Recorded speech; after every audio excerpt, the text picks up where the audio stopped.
Ce jour-là, on a appelé ça la pêche miraculeuse, parce que ce jour-là, il y a eu beaucoup de poissons qui ont été pêchés. Et moi, j'aimerais qu'on puisse s'intéresser à ce que Jésus a dit à Pierre, pour voir qu'en fait, ce n'était pas une pêche miraculeuse. Amen. Donc en fait, dans le texte, on nous dit que Jésus dit à Simon, avance en pleine eau. Donc il s'est adressé à Simon parce qu'il était dans la barque de Simon et sûrement que c'était Simon qui dirigeait la barque. Amen. Mais ensuite, j'aimerais que vous regardiez le texte avec moi et qu'on puisse lire ensemble. Il dit, donc on est au verset 4, avancez en pleine eau et, est-ce que vous pouvez lire avec moi? Avance en pleine eau et jetez vos filets pour pêcher. Point. Donc en fait, dans la barque, il n'y avait pas que Jésus et Simon. Il y avait d'autres personnes qui étaient là aussi. Et quand Jésus a dit de jeter les filets, on parle de filets au pluriel. C'est-à-dire qu'il a donné cet ordre, il a donné cette recommandation à toutes les personnes qui étaient dans la barque. Mais le problème, c'est que parmi toutes les personnes qui étaient dans la barque, il n'y a que Pierre qui a vraiment jeté son filet. Et une fois avoir jeté son filet, il s'est retrouvé avec beaucoup de poissons. Et donc la Bible nous dit qu'il y avait tellement de poissons qu'il a dû appeler la deuxième barque qui était restée au loin pour qu'on puisse venir l'aider à prendre les poissons. Donc vous imaginez qu'avec un seul filet, Pierre a réussi à prendre une multitude de poissons. Mais qu'est-ce que ça aurait été si tout le monde avait jeté chacun son filet? Donc s'il y avait eu plusieurs filets qui avaient été jetés dans l'eau, ça aurait été quelque chose d'incroyable, quelque chose de miraculeux. Mais pour le cas, ça n'a pas été quelque chose de miraculeux parce que dans le plan de Dieu, il fallait que tout le monde jette son filet, tandis que seul Pierre a jeté son filet. Et donc ceux qu'ils ont récoltés, ce sont que des miettes. Amen. Et on voit en fait que dans cette barque, bien que Jésus ait parlé à tout le monde, il y avait de la désobéissance. Il y avait un problème entre les membres de cette barque. Alléluia. Pourquoi n'ont-ils pas jeté le filet? Par désobéissance, par peur, parce qu'ils étaient fatigués, parce qu'ils n'avaient pas la foi. Alléluia. Et ils se sont retrouvés comme des spectateurs, en fait, de la pêche de Pierre. Parce que si on peut appeler ce moment-là, c'est la pêche de Pierre, en fait. Il n'y a que Pierre qui a pêché. Alléluia. Et c'est ce qui se passe dans notre vie. Quand nous sommes chrétiens, nous ne nous rendons pas compte que le fait de prier, le fait de venir à l'église, le fait de servir Dieu, le fait d'obéir à Dieu, ça provoque dans notre vie des choses surnaturelles. La Bible déclare que les anges de l'Éternel campent tout autour de ceux qui le craignent. Ça veut dire que dans votre ville, dans votre maison, dans votre quartier, si vous êtes le seul chrétien de votre famille, si vous êtes le seul chrétien du travail, si vous êtes le seul chrétien dans votre immeuble, les anges de l'Éternel vont camper tout autour de vous, tout autour de votre maison, tout autour de votre immeuble, tout autour de votre rue, tout autour de votre quartier, tout autour de votre ville. Et les personnes qui sont autour, elles vont bénéficier de cette bénédiction. Et c'est ce qui s'est passé avec les gens qui étaient dans la barque avec Pierre. Ils ont bénéficié des poissons que Pierre avait pêchés. Et nous, quand nous venons à l'église, quand nous servons Dieu, nous faisons en sorte, en fait, nous ne nous rendons pas compte, mais ce que nous faisons, ce que nous semons, ça aura un impact dans nos familles, ça aura un impact chez notre frère, notre soeur, notre cousin, notre cousine, même nos amis, même ceux qui ne croient pas en Dieu, Dieu fera grâce dans leur vie à cause de nous. Et ce jour-là, malheureusement, il y a eu un loupé parce que Pierre était le seul qui était une source de bénédiction pour les autres. Les autres ont bénéficié de cette bénédiction-là, mais ils auraient dû être eux-mêmes des sources de bénédiction pour eux-mêmes apporter du poisson dans leur maison que eux-mêmes ils avaient pêché. Alléluia. Nous sommes à l'église, nous voyons la puissance, la fidélité du Dieu de l'apôtre Franck Ibarra, et en fait nous sommes comme ces gens qui sont dans la barque. Nous bénéficions de ces bénédictions, nous bénéficions des poissons, amen. Mais Dieu nous appelle à nous aussi jeter le filet, à nous aussi récupérer des poissons pour être bénis.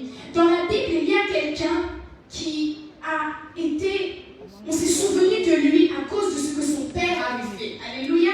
Parce que son père avait jeté le filet. Parce que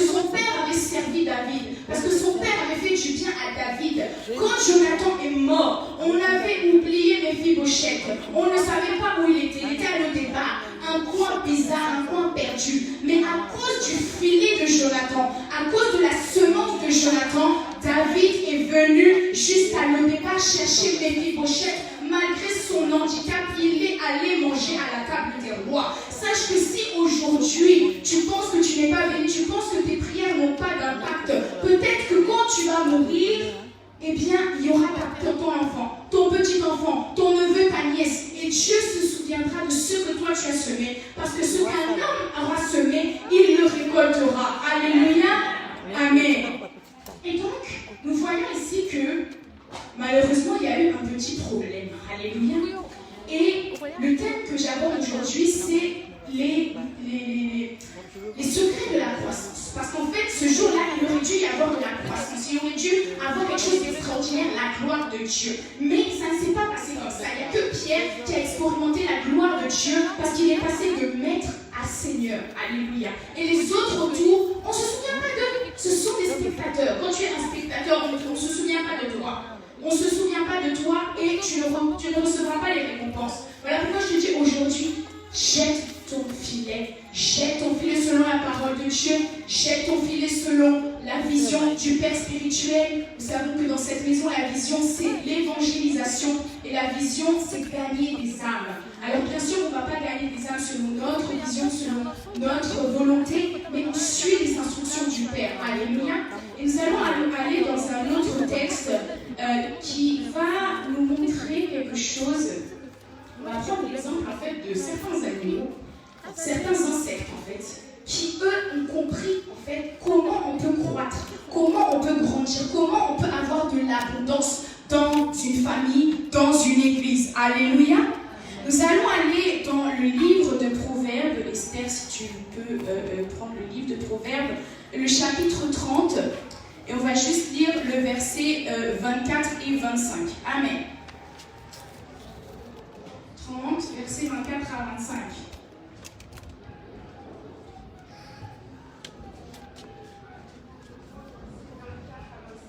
Il y a sur la terre 4 animaux petits, et cependant les plus sages, les fourmis, peuple sans force, préparent en été leur nourriture. Amen, amen, amen. Gloire à Jésus. Alléluia. Donc ce proverbe-là, il n'a pas été écrit par Salomon, il a été écrit par Agur.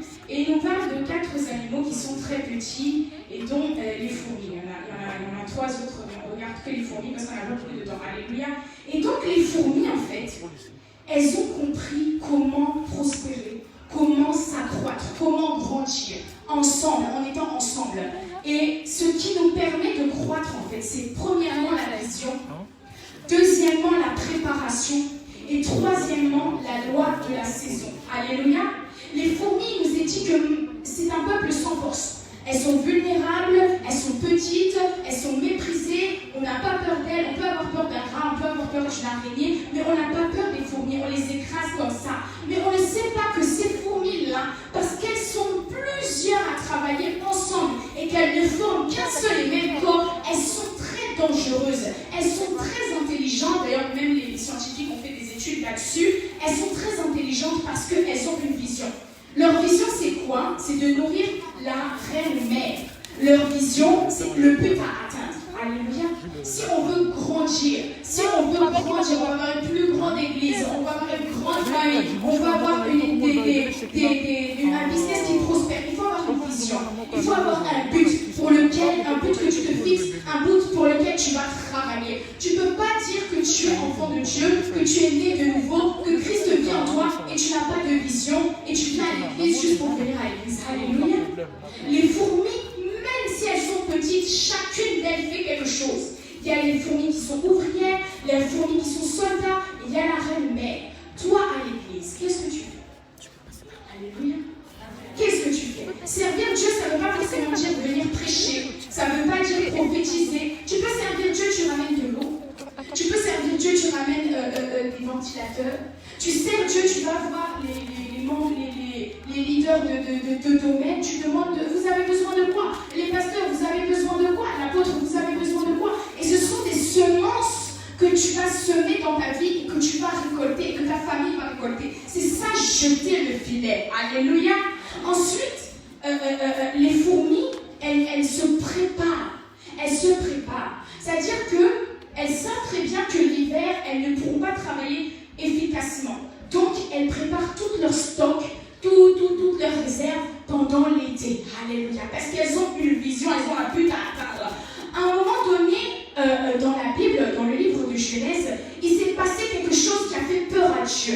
Il a vu que tous les hommes avaient le même langage. Ça veut dire la même vision, ça veut dire le même objectif à atteindre. Il voulait construire une tour qui était la plus haute du monde pour pouvoir même essayer de toucher le ciel. Alléluia. Et même si ce plan était diabolique, parce que c'était une manière pour le diable de faire croire aux hommes qui n'ont pas besoin de Dieu, alléluia, ce plan, il a quand même touché Dieu de telle sorte qu'il s'est dit non.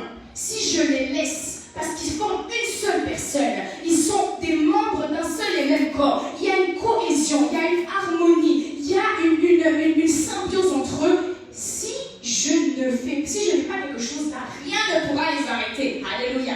Dans une famille, quand tout le monde forme un seul, alléluia, merci papa. Quand tout le monde forme un seul, ils ont une seule vision, on jette le filet du même côté, on écoute le Père spirituel de la même manière, on jeûne tous, on prie tous, on donne tous la dîme, alléluia, on donne tous les offrandes, rien ne pourra arrêter l'église, rien ne pourra arrêter la vision de cette église-là, alléluia. Mais il faut se préparer. Quand on parle de David et Goliath, il y a eu une préparation dans la forêt pour David. Voilà pourquoi quand il est arrivé, même s'il était venu juste pour livrer la nourriture, alléluia, à ses frères, quand il a entendu Goliath, il n'avait pas peur, parce qu'il avait déjà entendu un lion rugir, alléluia. On a parlé du feu. Quand Élie a fait descendre le feu, alléluia, il y avait une préparation, il y avait un autel qui était là, qui était préparé. Dieu, il n'opère pas forcément avec des gens qui sont parfaits. Dans la Bible, ceux qui ont marché avec Dieu, ils n'étaient pas parfaits. Mais ils ont été préparés. Ils ont été préparés. Moïse était préparé. Il a été préparé. Alléluia. Daniel a été préparé. Esther a été préparée. Ruth a été préparée. Tu veux la gloire de Dieu. Tu veux les prodiges, les miracles. Tu veux plein de choses dans ta vie. Il faut te préparer. Alléluia. Et le dernier point, c'est que les fourmis, elles connaissent la loi de la saison. Ça veut dire que tant que tu es vieux, tant que tu peux encore, tant que tu entends cette parole qui se répète à chaque fois, viens me servir, viens me servir, viens me servir, sers l'éternel, parce que quand ce sera trop tard, il y a des saisons, vous savez, automne, hiver, été, printemps. Ce que tu fais en hiver, tu ne peux pas le faire au printemps. Alléluia. Et le Seigneur a dit qu'il vaut mieux travailler pendant qu'il fait jour. Parce que la nuit vient où personne ne pourra travailler. La nuit, c'est quand il y aura l'enlèvement qu'il n'y aura plus l'église. Il n'y aura plus le Saint-Esprit. Ce sera le chaos. Et là, on se demandera, ah mais pourquoi je n'ai pas servi Dieu? Ah mais pourquoi? C'est trop tard. Alléluia. Que Dieu puisse vous bénir et que cette parole puisse porter du fruit dans votre vie. Au nom de Jésus.